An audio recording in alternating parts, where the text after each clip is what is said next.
जय हिंद दोस्तों, नमस्कार। आप सभी का बहुत बहुत स्वागत है। मैं हूं गौरव, मेरे साथ है डीसी। आप देख रहे हैं जीएस रिएक्शन। दोस्तों उम्मीद है आप सब अच्छे जय हिंद होंगे। भाई। जय हिंद। अब दोस्तों अभी अभी देखो, आइसोलेट होके आ रहा हूं तो थोड़ा सा मैंने सोचा कि बहुत दिन हो गया ना आइसोलेट हुए, और तो थोड़ा सा जहाँ मतलब कर देते हैं ना यार, थोड़ा कर देते हैं। हाँ, दो क्लिप है दोस्तों हमारे पास में। एक है, देखो वैसे डीसी टार का भी है सेकंड पार्ट में, बट टार का वैसे जो मेरे पास क्लिप है उसमें थोड़ा सा बस उसने पॉलिटिकली बातें की है। हालांकि उसमें भी आइसोलेट हुए हैं हम, ठीक है, लेकिन थोड़ा सा पॉलिटिकल बात है इमरान खान वगैरह पे। तो लेकिन जो पहला वाला क्लिप है ये भी बंदा वैसे ही है, माल फूंक के ही बैठता है। अब्दुल्ला गुल, पता है, आप जानते ही हैं। तो अलग कुछ नया कुछ सुनने मिलेगा अभी हमें, तो थोड़ा सा चलते हैं जल्दी जल्दी। और बाकी आपको पता है दो चीजें पाकिस्तान के अंदर चल रही हैं इस वक्त। एक तो पीओजेके में प्रोटेस्ट वाला मामला है जो कि बढ़ता जा रहा है। आरोप लगा दिया गया शौकत मीर के ऊपर कि वो भारत आए हुए थे, वो सब है, एक तरफ चल रहा है। और दूसरा, पानी को लेके लगातार जो है वो चीखें निकल रही हैं। हालांकि पता चला कि आज पाकिस्तान के अंदर में आई थिंक बारिश हुआ है, और जब बारिश हुआ है तो 8 लोग मर गए हैं। अब पाकिस्तानी मीडिया जो है मोदी जी का फोटो लगा लगा के ये चला रहा है हेडलाइंस में कि भारत ने आबी दहशतगर्दी कर दी है और हमारे 8 लोग मारे गए हैं। हाँ मतलब ये अगला अगला दिखाएंगे आपको अगर नेक्स्ट वीडियो हाँ, बनाएंगे तो। वो मोदी जी की साजिश है सर। बारिश मोदी जी ने हाँ करवाई थी वो। हाँ। तो खैर ये वाला टॉपिक सर हमारा, सुनिए वीडियो। और दोस्तों अगर आप नए हैं चैनल पे तो जरूर से वीडियो को लाइक शेयर और कमेंट, साजिश हो रहा है तो हाँ कमेंट जरूरी है भाई। 2029 तक की डेडलाइन दी है नरेंद्र मोदी ने इस टनल प्रोजेक्ट को, जिसके अंदर रावी को बिल्कुल आपने दूसरी साइड पे ले जाना है। तो वो अब जो कोशिश उनकी है वो तो है, लेकिन नरेंद्र मोदी को ये भी याद रखना चाहिए कि 2030 तक हमारे फील्ड मार्शल जो हैं वो आर्मी चीफ रहेंगे। अब जो बिपिन रावत जो है वो भी अब तब्दील हो गया आज के दिन में। और इसी तरीके से जो सॉरी बिपिन रावत कह रहा हूँ, जो पहले इनका था अनिल चौहान जो है वो भी उनका सीडीएस तब्दील हो गया और जनरल राणा आ गया है। और उसकी जगह आज जो उपेंद्र द्विवेदी जो उनका आर्मी चीफ है वो भी रिटायर होके चला गया है। और अब जो नया उनका आर्मी चीफ आया है, देखते हैं कि वो क्या पैगाम लेके आता है। लेकिन पैगाम जो भी लेके आएगा, पाकिस्तान की तरफ से अमन का पैगाम का जवाब अमन मिलेगा। लेकिन अगर आप जो है वो दूसरा पैगाम लेके आएंगे तो इंशाल्लाह उसका पैगाम का जवाब पिछली दफा से ज्यादा सख्त, ज्यादा मौसर और ज्यादा देरपा होगा, ताकि आपको अफाका हो और बराबर हो। ज्यादा देरपा होगा और अफाका हो, मतलब सर कहने का मतलब इसका यही दोस्तों, बता दो, थोड़ा एक्सप्लेन कर दो मैं। हाँ अच्छा डीसी तुम कर रहे हो, हाँ नहीं बता है, दो बता दो। वो कहने का मतलब यही है सर। पिछली बार तो सलवार उतारा था, इस बार जो अंडरवियर में जितने भी छेद हैं उनको भी फाड़ के दिखाएंगे अपने। अच्छा तुमने अलग एक्सप्लेनेशन निकाला है। मेरे हिसाब से इसने कहा है कि पिछले बार हमने आपको 4 दिन तक मौका दिया था कि आप आइए और लीजिए हमारा, अब थोड़ा सा हम 11 दिन तक मौका देंगे। तो नहीं, वो इसलिए इसने कहा मजे कि मजे तो देर पाओ, दिलाएंगे ना सर। मजे मजे तो दिलाएंगे दिलाएंगे। हाँ हाँ। मजे तो दिलाएंगे। इंशाल्लाह ताला। पहली और डोज वैसे तो भी आपको मिली थी हाफिज बहुत सारे दवाखाने की, धचके तो वैसे लेकिन मोदी सरकार को मिल ही रहे हैं। अभी रिसेंटली सर एक और चीज भी हमने देखी कि नामालूम हैकर्स ने भारत के सबसे बड़े न्यूज चैनल एबीपी न्यूज पर साइबर हमला करके उनकी नशरियात ही उड़ा दी और कुरानी आयात चला दी। ये वाकया साबित करता है कि उनका डिजिटल इंडिया अंदर से कितना कमजोर है। क्या पाकिस्तान को अपने 5th जनरेशन और वॉरफेयर सेल्स को मुतहरिक करके भारत के इस खोखले इंफ्रास्ट्रक्चर पर साइबर स्पेस में मजीद दबाव बढ़ा नहीं देना चाहिए? बिल्कुल बढ़ाना चाहिए। और मेरे ख्याल में 71% बिजली जब बंद की थी पाकिस्तान ने ड्यूरिंग द वॉर टाइम, तो जहां क्रेडिट अफवाज पाकिस्तान को जाता है, हमारी एयरफोर्स और नेवी को जाता है, इंटेलिजेंस एजेंसीज को जाता है, वहीं हमारे जो साइबर वॉरियर्स हैं उनको भी जाता है, जिन्होंने 71% बिजली बंद कर दी, कोर कमांडर्स कॉन्फ्रेंस हैक कर ली। ये बहुत बड़ी बात थी। यानी कि हम लोग बैठे हुए सुन रहे थे कि कोर कमांडर द्विवेदी से क्या बात कर रहे हैं, आर्मी चीफ से क्या प्लान बन रहे हैं, और वो पाकिस्तान के सामने थे। I think it's a slap on Indian face. और साथ ही साथ आपने बिल्कुल दुरुस्त फरमाया कि हमें, अरे माँ कसम भाई, ये तो नया पता चला आज मेरे को। कोर कमांडर कॉन्फ्रेंस को भी हैक कर लिया था, और क्या बात कर रहे हैं हमारे जनरल्स, किससे? ये भी पाकिस्तान को पता था डीसी? सब सब पता था इनको भाई, सब कुछ। हे मेरे प्रभु। भाई बिजली का तो मैं मान के चलता हूँ यार गौरव भाई, आपको पता है मेरा तो डेली डेली निजाम है होता रहता। नहीं वो तो मैं भी कहता हूँ कि दोस्तों, आप मेरे तो भाई लोग भी कहते होंगे आजकल। दोस्तों आप लोग खुद ही बताना कमेंट करके, जब जब आपके घर की बिजली जाती है, ठीक है, तो पीएम के भी पीकेएमडी भी देखते हो कि कहते हो कि नहीं कहते हो? पीकेएमडी भी कहते हो ना, 70% निजाम में तो हम भी आ ही जाते हैं यार। अब बाकी बिल्कुल 20-25% के नॉर्थ ईस्ट के भाई लोग होंगे अपने, इधर में तो हम लोग आ ही जाते हैं, ठीक है। तो लेकिन यार डीसी, यार जिन्ना करूँ कुछ करना पड़ेगा, जिन्ना करूँ बड़ा बदमाश निकल रहा है यार ये कॉन्फ्रेंस। मतलब यार कोर कमांडर कॉन्फ्रेंस को भी यार बताओ, वहां भी बातें सुन रहा है। बिल्कुल बिल्कुल बदमाश है सर, शरारती भी है। अपने साइबर के ऊपर ज्यादा तवज्जो देनी चाहिए। इंडिया बोलता तो है कि हम जो है वो सिलिकॉन वैली है और हम बहुत बड़ी साइबर दुनिया के मास्टर हैं, लेकिन जो उस्तादों के उस्ताद हैं वो पाकिस्तान बैठे हैं अल्हम्दुलिल्लाह। सही। और सर आज आज़ाद कश्मीर में जो भी हो रहा है उस पर भी बैरूनी साजिश का सबूत सामने आ गया है। अंसार अब्बासी साहब ने एक रिपोर्ट का जिक्र किया है कि जनाब व्हाट्सएप ग्रुप्स के ज़रिए Al Jazeera, Sky News, Reuters और ब्लूमबर्ग जैसे इंटरनेशनल मीडिया के नुमाइंदों का एक मुनज़्ज़म नेटवर्क बनाया गया ताकि आज़ाद कश्मीर को इंसानी हकूक़ का बहरान दिखाया जाए और मकबूजा कश्मीर में भारतीय मज़ालिम पर पर्दा डाला जा सके। क्या हम इन सबूतों की बुनियाद पर आलमी सतह पर भारत के खिलाफ कोई बड़ी कार्रवाई अमल में ला सकते हैं? नहीं, मेरा ख्याल है कि आपको पता ही है आलमी सतह के ऊपर तो कश्मीर का भी मसला है, पानी का भी मसला है, शिट क्रीक का भी मसला है, ये तमाम सियाचिन का भी मसला है। लेकिन आलमी जो दुनिया है वो इंडिया को फेवर करती है। Let's be honest about it. यार डीसी, हम तो ये समझ में नहीं आता, जहां इनको लात पड़ना होता है वहां कह देते हैं कि आलमी दुनिया भारत को फेवर करती है, फिर अगले दिन कहते हैं कि भारत दुनिया में आइसोलेट हो गया है। अबे ये कैसा आइसोलेशन है रे, समझ से बाहर है। नहीं, अब ये बोल रही है कि व्हाट्सएप ग्रुप बना हुआ है मीडिया का, आलमी दुनिया के मीडिया का, रॉयटर्स आलमी का दुनिया है की मीडिया। और भी जितने भी मतलब न्यूज आउटलेट हैं सभी का व्हाट्सएप ग्रुप है। उसमें पाकिस्तान मतलब ये पीओजेके को दिखाया जा रहा है, देखो पीओजेके में गलत हो रहा है, ये इसको लेके भारत को हमें मतलब लेके जाना चाहिए। लेके जाना चाहिए। ये क्या मतलब, मुझे कनेक्शन समझ में नहीं आया यार इस चीज का गौरव भैया, आपको समझ में आया कुछ? नहीं सही में मेरे से भी समझ से बाहर है भाई, कि बात हो रही है स्काई न्यूज की, बात हो रही है बीबीसी की, बात हो रही है और न्यूज आउटलेट्स की, रॉयटर्स की। साजिश उन करवा रहा है, भारत करवा रहा है। उन लोगों ने अपना व्हाट्सएप ग्रुप बनाया हुआ है, वो आपस में हाँ न्यूज शेयर कर रहे हैं कि भाई कसम हाँ। पीओजेके के अंदर ये सब हो रहा है। अब इसमें भारत का एंगल कहां से आ गया कि भारत को कैटेगरी में लेके जाएंगे यूएन में? मेरी समझ में नहीं आया ये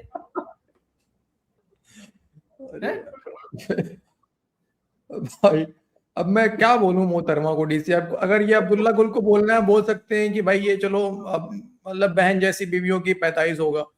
अब मोहतरमा के बारे में बोलना ठीक लगता नहीं है, लेकिन आईक्यू लेवल तगड़ा है। अरे ये कौन गैस चैम्बर अच्छा, इसने 2 चश्मे रखे हैं डीसी। चीमा के चश्मे पे आता है तो वो नीला रंग का चश्मा पहन के आता है। अरे गौर इसके किया? 4-5 चश्मे हैं सर, ये 2 चश्मे नहीं 4-5 चश्मे हैं इसके पास। चोरी तो नहीं करता है? ये मुझे यही लग रहा है सर, ये चोरी भी करता है। अच्छा, पिछले दिनों पीटीआई ने कैपिटल हिल के बाहर मुजाहरा रखा हुआ था 2 दिन पहले।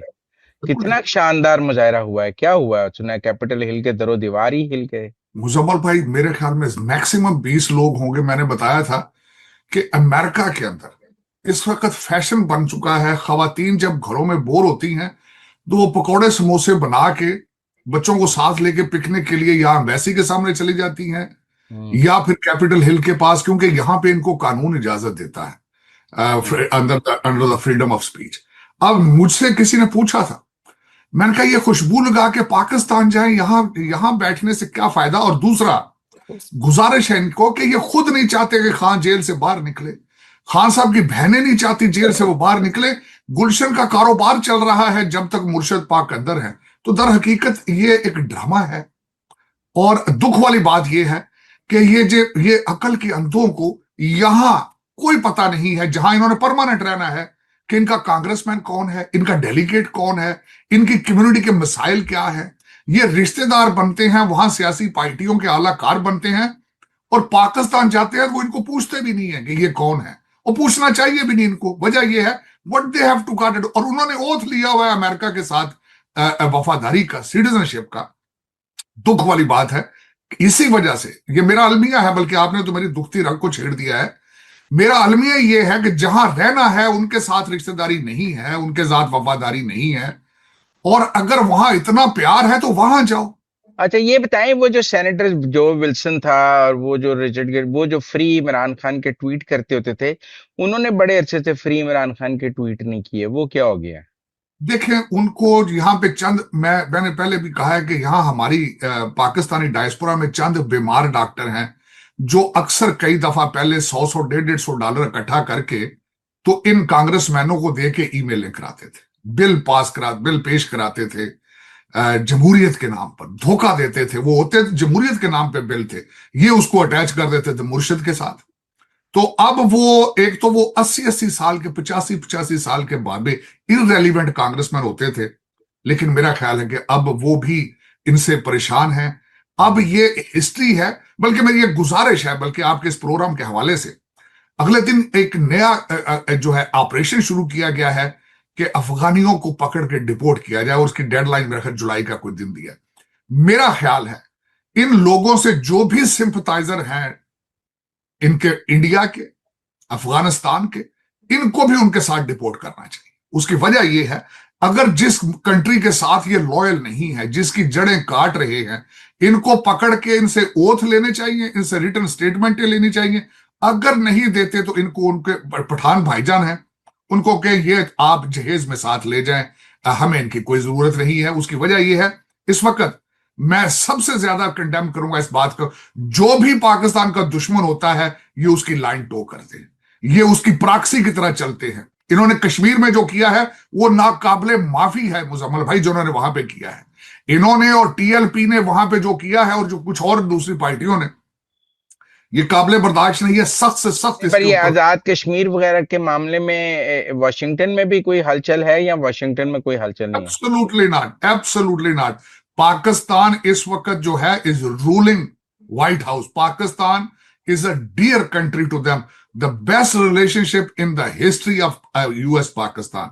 और मुझे सबसे ज्यादा फख्र इस बात पे मुजम्मल भाई, मैंने सारी जिंदगी पाकिस्तान को हमेशा यहां टेररिज्म के साथ अटैच होते देखा, क्योंकि हमारा पड़ोसी मुल्क, मोदी की लेगेसी टोटल ये थी कि पाकिस्तान को दहशतगर्दी के साथ अटैच करना और आइसोलेट करना। और आज वो खुद जो है सवाए तालिबान के उनके साथ कोई बंदा मुंह लगा के राजी नहीं है। अच्छा, हमारे यहाँ पाकिस्तान में अब ये लोग ये कहते हैं कि जी ट्रम्प के तो 2 ही साल हैं, तो 2 साल बाद जब ट्रम्प चला जाएगा तो जो नया आएगा वो तो आसिम मुनीर और शहबाज शरीफ को इतनी लिफ्ट नहीं कराएगा ना, फिर इनकी गुड्डी वापस बो हो जाएगी। मुजम्मल भाई, आपने बड़ा अच्छा सवाल किया है कि डोनाल्ड ट्रम्प साहब के सिर्फ 2 साल रह चुके हैं, और उसके बाद जो नया सदर आएगा तो फिर पाकिस्तान में 20-20 साल के नए बच्चे आ जाएंगे, कैबिनेट में आ जाएंगे। सबसे पहले तो ये है कि इस वक्त यहाँ पे बहुत इम्कान ये है कि जेडी वैंस और मार्को रूबियो इलेक्शन लड़ेंगे आगे, और वही जीतेंगे।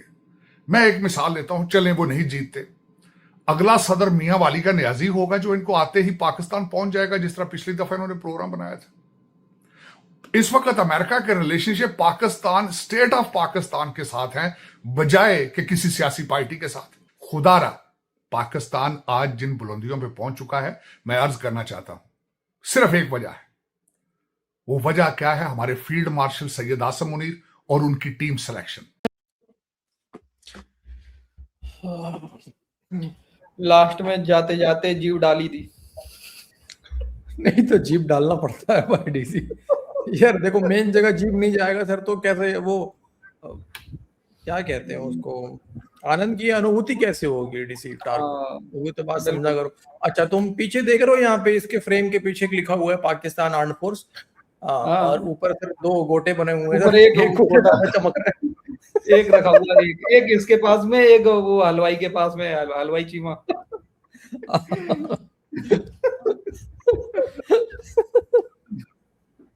अरे यार, मतलब भाई देखो, बात तो सही है ना डीसी यार, कोई कहाँ मुंह, अच्छा मुंह कहाँ लग रहा है? देखो हाथ मिलाते हैं हम लोग, मुंह लगने की तो हमारी सर नहीं है ना सर, हमारे इधर में कि मुंह लगते हैं सर। मुंह तो वैसे वो मुंह तो पाकिस्तान लगाता है ना सर। मुंह तो पाकिस्तान लगाता है सर।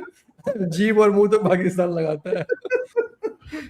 हम सही तो बात। हाथ मिलाते हैं और हाथ जोड़ते हैं किसी के सामने, या जैसे जापानीज, अभी जापानीज प्राइम मिनिस्टर आई हुई है, हम्म। ठीक है, तो हमें थोड़ी सर आदत है सर। हाँ, तो बात तो सर ठीक ही कह रहा है वैसे एक तरह से देखा जाए तो।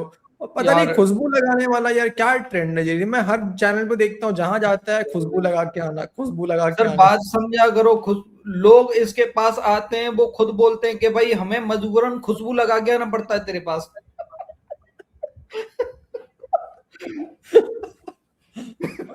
अब इसलिए इसको भी आदत पड़ी है खुशबू लगा के आना, सभी नहीं को बोलता है, मतलब फिर आगे से सभी को बोलता है ये।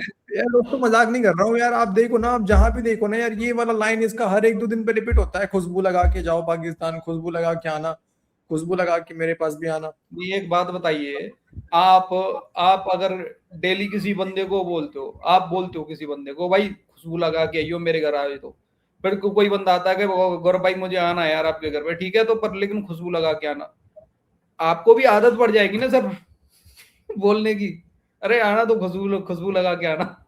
वही आदत है सर इसकी भी, खुशबू लगा के आना। वही हो गया है सर, जब देखो तब समोसे और पकौड़े की बात करता रहता है यार, मतलब समोसे इसी से पकौड़े पता चल रहा है यार कितना ठूसता बहुत होगा। बहुत ठूसता है सर, समोसे पकौड़े ठूस ठूस के इतना गैस निकलता है इसका। तभी तो चीमा ने तभी तो चीमा ने हलवाई की दुकान भी खोल लिया है। हाँ, इंजन ऑयल के पकौड़े खाता है इंजन ये। ऑयल के। वो कहता है तभी टार साहब आप यहीं पे आ जाए, टार साहब मैं बनाऊंगा, टार साहब आप आए टार साहब यहीं पे। वो भी जला हुआ इंजन ऑयल। जले हुए तो खैर सभी इस्तेमाल करते हैं पाकिस्तानी, और नीचे भी जला हुआ है सर तो क्या करेंगे, ऊपर से जला के पीते हैं पहले से ही। नहीं, वैसे इसकी बातों से लगता भी है कि मुझे लग रहा है व्हाइट हाउस को रूल इस समय पाकिस्तानी कर रहा है गौरव भाई, जिस टाइप से ये बातें करता है ना कि पाकिस्तान के खिलाफ अगर कोई हो जाए उसको डिपोर्ट कर दो, यहाँ से भगाओ, अमेरिका से सबको भगा दो, है ना, बात तो सही है। पाकिस्तान के खिलाफ हो जाए। ये नहीं सुन रहे उधर ट्रम्प, हालांकि ट्रम्प ने कितनी बार भी जब भी नाम लिया है, field marshal, favourite field marshal और कटरा शरीफ का तो पीछे ही नाम रहता है, और फिर ये कह रहा है कि पाकिस्तान से रिलेशन है, व्हाइट हाउस के रिलेशन पाकिस्तान से है, पाकिस्तान से पाकिस्तान से रिलेशन है यार। मैं वही थोड़ा सा सोच रहा था यार, कितने अरबों डॉलर के इन्वेस्टमेंट आ गए पाकिस्तान के अंदर अमेरिका से यार। बढ़िया। खैर दोस्तों देखो, अब क्या क्या कर सकते हैं, हम मजाक भले ही बना ले, लेकिन कहीं ना कहीं दिल के कोने में डीसी तकलीफ तो है ही ना यार हमारे आइसोलेट तो पाकिस्तान ही की। है। हाँ, पाकिस्तान की जो बढ़ती हुई, एक पाकिस्तान का जो बढ़ता हुआ रुतबा है, रुतबा, हाँ, जो रुतबा इनका बढ़ रहा है दुनिया में, जिस तरह जिन्ना का रूह जो है वो सैर कर रहा है आसमान में, खुले आसमानों में, जिन्नाड़ू जो है वो खुश हो रहे हैं, तेल शहद की नहरें बह रही हैं, हमारे दोस्त दूध दूध शायद दूध, हाँ, दूध और शहद की नहरें बह रही हैं, तो ये सब देख के थोड़ा सा अंदर तकलीफ तो होता ही है दोस्तों। ये क्या कर सकते हैं हम लोग भी, बेचारे लोग हैं, दो भाई हैं हम लोग, आते हैं अपना दुख शेयर करने, आप लोगों के सामने आ जाते हैं हम लोग। तो डीसी अब आज की वीडियो में इतने रहे रहते हैं, ओके ठीक है, सर। आपकी तकलीफ और झेलने का क्षमता तो है नहीं हमारे अंदर। तो बाकी दोस्तों आप लोग वीडियो को जरूर लाइक शेयर कर दीजिए, थोड़ा तकलीफ कम हो जाएगा उससे हमारा। मिलते हैं आपसे अगले वीडियो में, अपना ख्याल रखिए, वीडियो को अंत तक देखने के लिए आप सभी का बहुत बहुत धन्यवाद। जय हिंद दोस्तों। जय हिंद भाई।